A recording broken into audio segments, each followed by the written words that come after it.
चलिए हम लोग डिस्कस कर लेते हैं मेजर डिप्रेसिव डिसऑर्डर को डिटेल में। जैसे कि मान लीजिए हम लोग डिप्रेसिव डिसऑर्डर की नंबर फर्स्ट टाइप के बारे में आज के इस एपिसोड में हम लोग थोड़ा सा डिटेल में डिस्कस कर लेते हैं कि ये होता क्या है।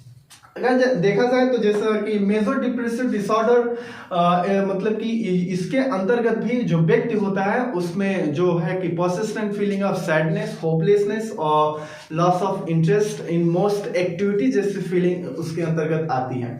यानी कि व्यक्ति जो है काफी सैड रहने लगता है मेजर डिप्रेसिव डिसऑर्डर में, ठीक है, और उसको किसी भी काम को करने में इंटरेस्ट नहीं आता है। सो इसके डेफिनेशन की बात करें तो आप यह कह सकते हैं कि major depressive disorder is a mental health conditions characterized by persistent feeling of sadness, hopelessness, helplessness, etc मतलब बहुत टाइप्स के सिम्टम्स में से देखने को मिलता है। तो हमारी क्या है, एक मेंटल हेल्थ कंडीशन है जहाँ पे एक तरीके से मेजर डिप्रेसिव डिसऑर्डर एक डिप्रेशन का पार्ट होता था, टाइप होता है। सो इसमें व्यक्ति जो होता है किस तरीके के फीलिंग्स को मतलब कि अपने अंदर फील करता है, इसके बारे में हम लोग थोड़ा सा अब डिस्कस करेंगे। जो मेजर डिप्रेसिव डिसऑर्डर का सिम्टम्स जो होता है, symptoms of major depressive disorder, इसके अंतर्गत व्यक्ति जो होता है persistent feeling of sadness, emptiness, hopelessness and helplessness, यानी कि जो व्यक्ति होता है वो क्या है कि सैड रहने लगता है, ठीक है। एम्प्टीनेस यानी कि व्यक्ति के अंदर खालीपन आ जाता है, वो किसी भी चीज को मतलब कलरफुल नहीं महसूस करता है, वो अपने आप में एम्प्टीनेस यानी कि खाली खाली महसूस करता है। होपलेसनेस यानी कि वो अपनी होप को, उम्मीद को खो देता है किसी से, किसी भी व्यक्ति से, चाहे वो उसके कितना भी मतलब क्लोज रिलेशनशिप क्यों ना हो। हेल्पलेसनेस यानी कि वो अपनी मदद करने की या मदद की अपेक्षा को भी खो देता है, ठीक है। सो यह सब सारे सिम्टम्स हैं। लॉस ऑफ इंटरेस्ट और प्लेजर यानी कि अपने इंटरेस्ट और प्लेजर को क्या कर देता है, लॉस कर देता है इन मोस्ट एक्टिविटीज, यानी कि अधिकतर मतलब कि काम करने की जो मतलब काम काज में वो अपने प्लेजर और इंटरेस्ट को लॉस कर देता है, ठीक है। चेंज इन वेट यानी कि उसकी जो वेट होता है और एपेटाइट होता है, इन दोनों में परिवर्तन होता है, जिससे उसके मतलब कि भौतिक शरीर के ऊपर भी काफी इफेक्ट पड़ता है, ठीक है। लैक ऑफ स्लीपिंग या मतलब कि उस व्यक्ति चाह करके भी अच्छी नींद नहीं ले पाता है, ठीक है। वो एक तरीके से इंसोमेनिया हो जाता है उसको, और इंसोमेनिया क्या होता है, इसमें नींद नहीं आती है, ठीक है। सो व्यक्ति अगर डिप्रेसिव मतलब कि मेजर डिप्रेसिव डिसऑर्डर का सबसे बड़ा एक तरीके से सिम्टम भी यह देखा गया है कि व्यक्ति इंसोमेनिया से पीड़ित हो जाता है, यानी कि इसमें व्यक्ति चाह करके भी नींद नहीं ले पाता है, ठीक है। और यहीं पे अगर हम बात करें तो लॉस ऑफ एनर्जी हो गया, ठीक है। व्यक्ति जो होता है वो अपने मतलब कि एनर्जी को लॉस कर लेता है, ठीक है। एनर्जेटिक नहीं महसूस करता है किसी भी काम को करने के लिए। नेक्स्ट है फीलिंग ऑफ वर्थलेसनेस और एक्सेसिव गिल्ट, यानी कि वर्थलेस, वो खाली खाली महसूस करता है, निकम्मा महसूस करता है, वो किसी काम का है ही नहीं है, इस तरीके से मतलब कि महसूस करता है। और आपराधिक भावना आता है उसके अंदर, गिल्ट की फीलिंग आती है, फीलिंग ऑफ गिल्ट। नेक्स्ट है रिकरिंग थॉट्स ऑफ डेथ और सुसाइड, यानी कि व्यक्ति के अंदर लगातार जो होता है डेथ के थॉट्स आते रहते हैं, सुसाइडियल थॉट आते रहते हैं मेजर डिप्रेसिव डिसऑर्डर के केस में। सो गाइस यह रहे मेजर डिप्रेसिव डिसऑर्डर के बेसिक कुछ सिम्टम्स, ठीक है।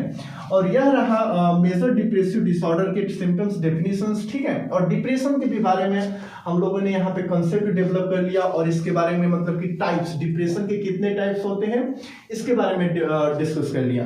सो अगर मतलब अगर इस एपिसोड को हम लोग को समाप्त करना हो तो समरी में हम लोग यह कह सकते हैं कि हम लोगों ने इस एपिसोड में basic concept of depression, mood disorder and depressive disorder को समझा, ठीक है। इसके बाद हम लोगों ने टाइप्स ऑफ समझा, types of depressive disorder, mood disorder and depression के टाइप्स को समझा, जिसमें से 6 प्रकार के मोस्ट टाइप हैं, जिसमें से पहला है मेजर डिप्रेसिव डिसऑर्डर, दूसरा है पर्सिस्टेंट डिप्रेसिव डिसऑर्डर, थर्ड है बाइपोलर डिसऑर्डर, इन नंबर 4 है साइकोटिक डिप्रेशन, इन नंबर 5 है सीजनल अफेक्टिव डिसऑर्डर, इन नंबर 5 है पोस्टमार्टम, नंबर 6 है पोस्टमार्टम डिप्रेसिव डिसऑर्डर या पोस्टमार्टम डिप्रेशन। और इसमें से हम लोगों ने एक को डिटेल में समझा, ठीक है, मेजर डिप्रेसिव डिसऑर्डर जिसे कहते हैं MDD, ठीक है। अगर हम बात करें इसका ट्रीटमेंट की थोड़ी सी हम चर्चा कर लेते हैं कि मान लीजिए अगर कोई व्यक्ति है जो MDD यानी कि मेजर डिप्रेसिव डिसऑर्डर से पीड़ित है, उसके अंतर्गत लगातार, तो हम लोग ये जानेंगे कैसे, क्योंकि जो सिम्टम्स है कुछ कंडीशंस में तो नॉर्मल में भी आते हैं,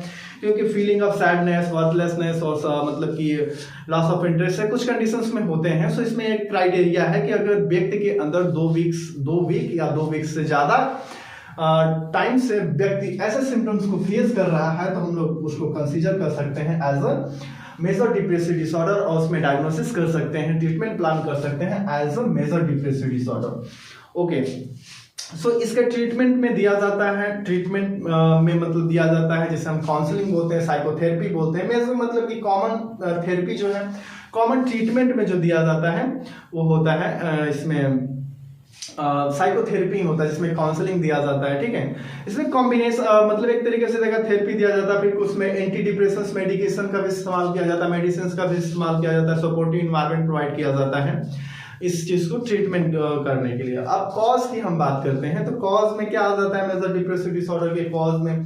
सो there are combination of factors जो होते हैं, इन्वॉल्व होते हैं डिप्रेसिव डिसऑर्डर के डेवलपमेंट में। किसी एक फैक्टर को हम इंक्लूड नहीं कर सकते हैं कि उस फैक्टर की वजह से व्यक्ति जो है डिप्रेशन या डिप्रेसिव डिसऑर्डर या मेजर डिप्रेसिव डिसऑर्डर का शिकार हुआ। ठीक है, सो इसमें कॉम्बिनेशन ऑफ फैक्टर्स होते हैं like genetics factor, environmental factor, biological factor, okay, psychological factor, neurotransmitter imbalance, hormonal factor imbalance, ये सब सारे मतलब जो होते हैं, ऐसे बहुत सारे फैक्टर्स होते हैं। उस कंडीशन में भी जो ये सारे फैक्टर जो होते हैं डिप्रेसिव डिसऑर्डर या मेजर डिप्रेसिव डिसऑर्डर को के डेवलपमेंट में जो है कि रोल प्ले करते हैं। ओके, और कुछ ऐसे होते हैं जो इमोशनल ब्रेक डाउन होता है, उस कंडीशन में भी क्या होता है कि व्यक्ति डिप्रेसिव डिसऑर्डर या मेजर डिप्रेसिव डिसऑर्डर की सिम्टम्स को फेस करता है और मतलब उस कंडीशन को लीडिंग मतलब कि रोल दे देता है इमोशनल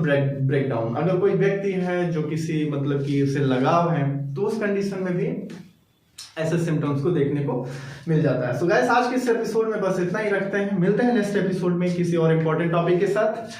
और आज के लिए बस इतना ही। अगर आपने इस चैनल को सब्सक्राइब नहीं किया तो चैनल को सब्सक्राइब कर दीजिए, वीडियो को लाइक कर दीजिए। और गाइस, आपने अगर मेरे टेलीग्राम चैनल को नहीं ज्वाइन किया है तो डिस्क्रिप्शन बॉक्स में लिंक है, आप वहां से टेलीग्राम चैनल को भी ज्वाइन कर लीजिए।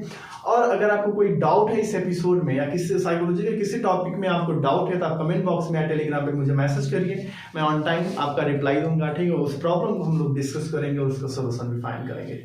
Thank you guys, love you.